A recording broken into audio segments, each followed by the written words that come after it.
Bunda Kayak Susmono, Bapak Profesor Priyatno, Bunda Dr. Hajasari Susmono, dan seluruh jajaran MOI senantiasa Allah berikan kemurahan dan kemuliaan dengan kemuliaan Syekh Mursyid. Pemangku manakib Ibu Haja Ainitsmah beserta keluarga besarnya senantiasa Allah kabulkan segala niat dan hajatnya, dan Allah berikan kepada mereka semua keistiqomahan dalam beribadah kepada Allah. Para kiai, para asatiz, ikhwan, akhwat yang sedang menempuh hakikat kesucian jiwa rahimakumullah. Hari ini hari terakhir di bulan Jumadis Tsaniyah.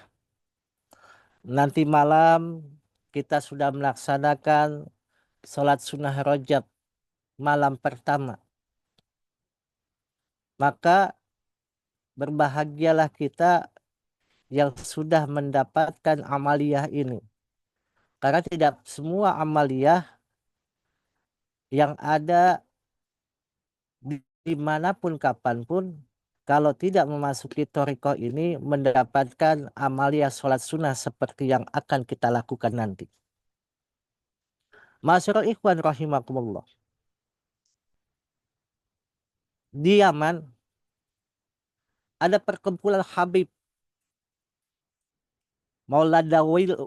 Mauladawillah. Di situ berkumpul semua habaib. Pada saat itu ada Sayyid Umar bin Hafiz sering mengunjungi kampung Habib tersebut. Para Habib tersebut, Habib Mauladawillah, tidak pernah melaksanakan sholat sunnah. Ketika mereka sudah selesai melaksanakan sholat maghrib berjamaah, mereka mau ngobrol sebentar, sekitar 10 menit, lalu langsung melaksanakan sholat isya. Sayyid Umar bin Hafid geleng-geleng kepala dan hanya melihat saja, lalu bertanya kepada mereka, apakah kalian adalah para habaib? Maka dijawab oleh mereka, bukan. Kami hanyalah orang Arab Baduy. Jawab mereka. Padahal sebenarnya mereka adalah para habaib. Mereka menjawab seperti itu karena khawatir kalau Islam dianggap sesuatu yang berat untuk dilaksanakan. Karena mereka mengikuti pendapat daripada Imam Syafi'i di qaul jadid, bukan di qaul qadimnya. Yaitu pendapat yang paling mutakhir bahwa waktu sholat maghrib adalah singkat. Singkat sekali. Seperti selama pelaksanaan sholat sebanyak 5 rakaat. Ini yang kita lakukan. Oleh bangsa Aba Aus, lakukan. Bagaimana qaul jadidnya Imam Syafi'i, kita laksanakan jarak antara sholat maghrib dan sholat isya hanya berjarak hanya 5 rakaat sholat saja. Apalagi kita sudah melakukan ibadah, melaksanakan sholat yang memang runutannya panjang. Dari maghrib sampai isya itu tidak bergerak, tidak berdiri, tidak berbicara. Tujuannya apa? Kita melaksanakan ibadah itu semata-mata tujuannya ilahi anta maksudi. Maka di sana, di Yaman sudah mempraktekkan lebih dahulu bahwasannya mereka sholat antara maghrib, baina maghrib wa isya hanya berbeda hanya 5 rakaat sholat saja. Ini yang jadi pendapat kita, bahwasannya bila seseorang yang ingin sholat antara maghrib dan isya, cukup mereka sudah zikir saja, sholat sunnah 12 rakaat, langsung qomat atau namanya azan dahulu, silakan sholat isya. Maka banyak pendapat-pendapat yang berbeda. Ada yang mengatakan bila berpergian rombongan, kita melaksanakan jama' takdim antara sholat maghrib dan isya. Maka ada yang menjamaknya dengan jam 6:30 mereka melaksanakan. Tapi hal itu di waktu malam pangersa Abaos tidak pernah melaksanakan kecuali di antara zuhur dan asar. Dan itu dipercepat oleh guru kita melaksanakan di jamak, yaitu 2 rakaat. Dan zikirnya pun tidak banyak, hanya 3 kali. Dan langsung khofi. Ini yang dilakukan oleh guru kita. Maka pada saat ini kita dapat melaksanakan ibadah yang dilaksanakan oleh guru kita. Tujuannya apa? Supaya merapatkan diri kita untuk dapat beribadah kapanpun, dimanapun siap untuk menerima panggilan Allah. Dicontohkan bagaimana siapnya guru kita untuk menerima datangnya panggilan Allah, yaitu guru kita pasti hakul yakin beliau itu menjaga wudhunya, dan setiap sebelum datangnya azan sudah ada di sajadah. Itu yang menjadikan contoh untuk kita semua. Maka ikhwan wal akhwat dimanapun kapanpun berada, bila kita melaksanakan ibadah, ikuti ritme aturan yang sudah diberikan oleh guru kita, agar kita terbawa dengan orang yang sudah usul kepada Allah. Masyarul ikhwan rahimakumullah.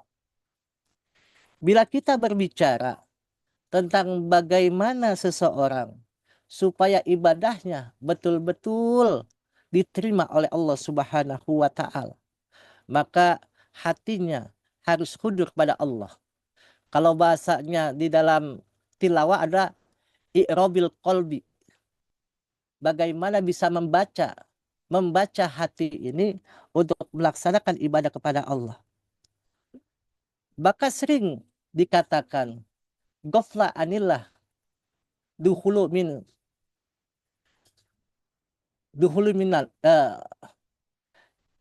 ghafla kepada Allah lebih bahaya daripada masuk ke dalam api neraka. Maka barang siapa melupakan Allah Subhanahu wa taala, ia pun telah kafir kepada Allah.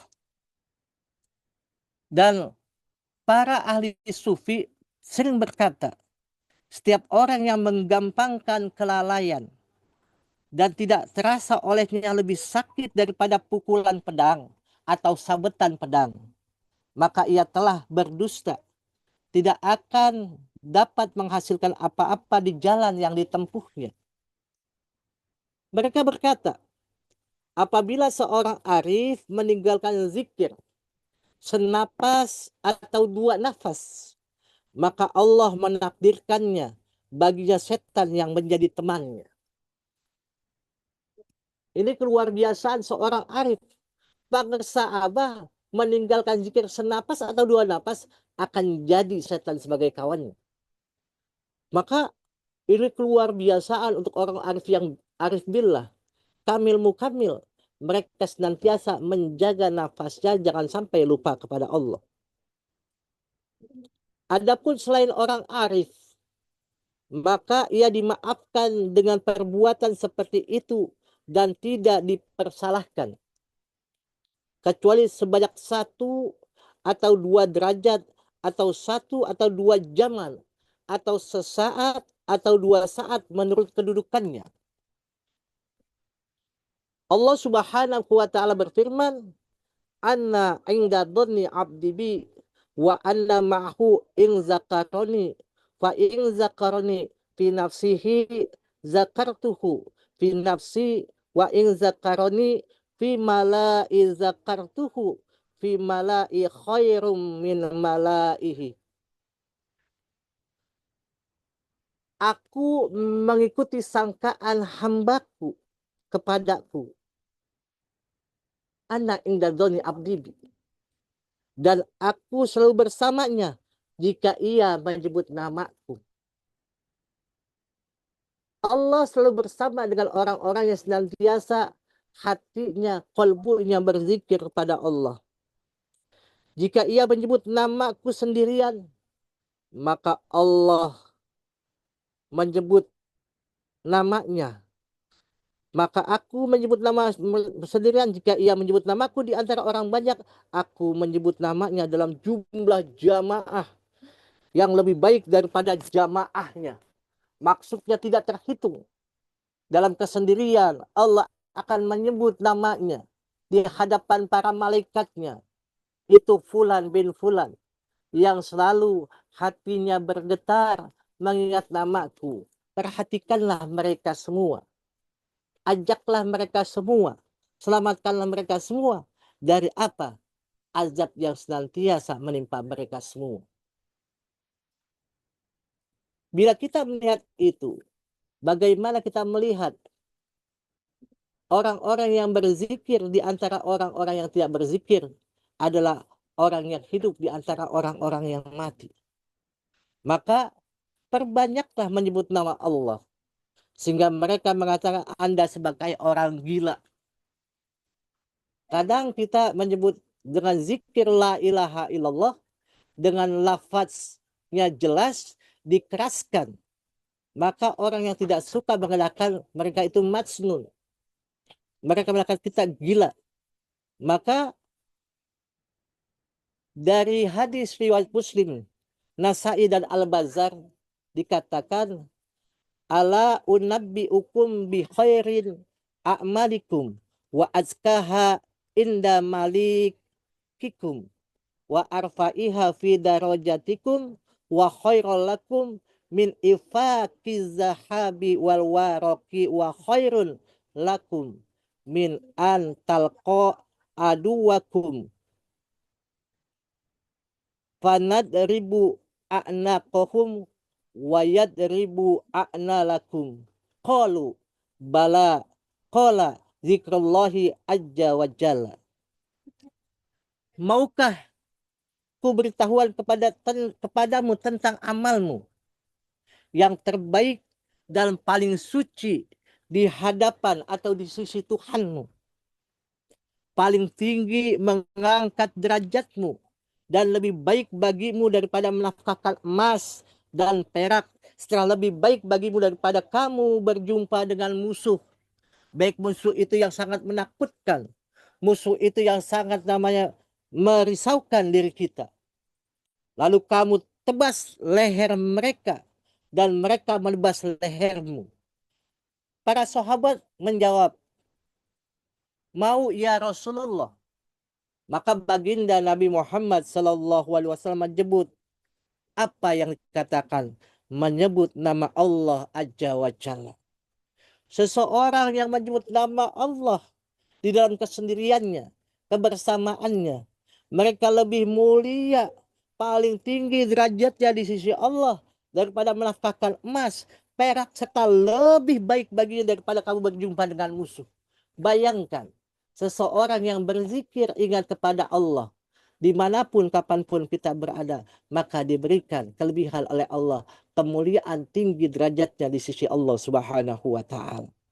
Maka laisa yatahassaru ahlul jannah illa ala sa'atil marad bihim walakum yazkurullaha fiha. Tidaklah penghuni surga menyesal kecuali karena ada saat mereka lewati dan tidak menyebut nama Allah Ta'ala dalam saat itu. Maka penghuni-penghuni surga yang memang menghuni sesaat pun dia akan rugi bila tidak menyebut nama Allah. Karena apa? Dengan menyebut nama Allah, mereka ada di sisi Allah. Mereka menyebut nama Allah dimanapun kapanpun berada, mereka dalam naungan Allah. Mereka dalam perlindungan Allah Subhanahu wa ta'ala. Maka perempuan orang yang menyebut nama Tuhannya dan tidak menyebutnya seperti orang hidup dan orang mati, maka Allah Subhanahu wa ta'ala berfirman, hai anak cucu Adam, hai anak Adam, jika engkau mengingat aku, maka engkau mensyukuri aku. Dan jika engkau lupakan aku, maka engkau telah kafir kepadaku. Ini kalau kita ingat kepada Allah, Allah akan mengingat kita. Bila kita beribadah kepada Allah, tidak ingat kepada Allah, maka na'udzubillahi min zalik. Maka kita sudah diajarkan oleh guru kita untuk bisa ingat kapanpun, dimanapun kita berada.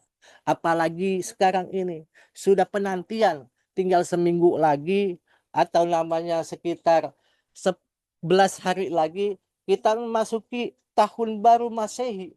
Bagaimana perhitungan-perhitungan itu yang dihitung dengan namanya nafas yang sudah kita lakukan.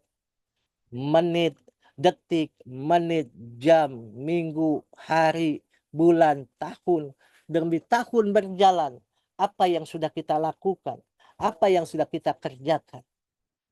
Maka penantian-penantian ini dari kita ke Jumalisaniyah menuju Rajab, dari Rajab menuju Sya'ban, Sya'ban menuju namanya Ramadan pertama kembali, maka kita bersyukur sudah diberikan inti alat untuk ingat kepada Allah dimanapun kapanpun kita berada. Maka para sahabat berkata kepada Rasulullah, kelupaan ini dimaksudkan karena kelalaian tidak mengenal Allah dan mempersekutukannya serta kelalaian dengan berpaling dari Allah dan jalannya. Maka di sini bagaimana kita sudah dikenalkan oleh Allah dengan zikir yang dimasukkan ke dalam hati sanubari kita semua. Maka syarat seseorang bertasawuf, bertoriko dengan toriko mu'tabaroh harus mencari syekhul hayy, syekh yang hidup, agar mereka mendapatkan apa? Al-madad, yaitu cahaya dari Allah, limpahan cahaya yang Allah berikan kepada manusia yang mulia sampai kepada kita semua. Maka seseorang tidak akan sampai irsyadnya kepada tujuan suluknya bila mereka tidak punya syekhul hayy yang mencontohkannya agar mereka dapat beribadah kepada Allah Subhanahu wa taala. Maka bersyukurlah kita berkumpul di sini. Maka Imam Al-Tirmidzi mengatakan, "Idza marartum biriyadil jannah farta'u." Qalu ya Rasulullah, wa ma riyadul jannah? Qala halaku zikri. Apabila kamu melewati taman surga, maka bersenang-senanglah di dalamnya. Para sahabat bertanya, ya Rasulullah, apakah taman surga itu?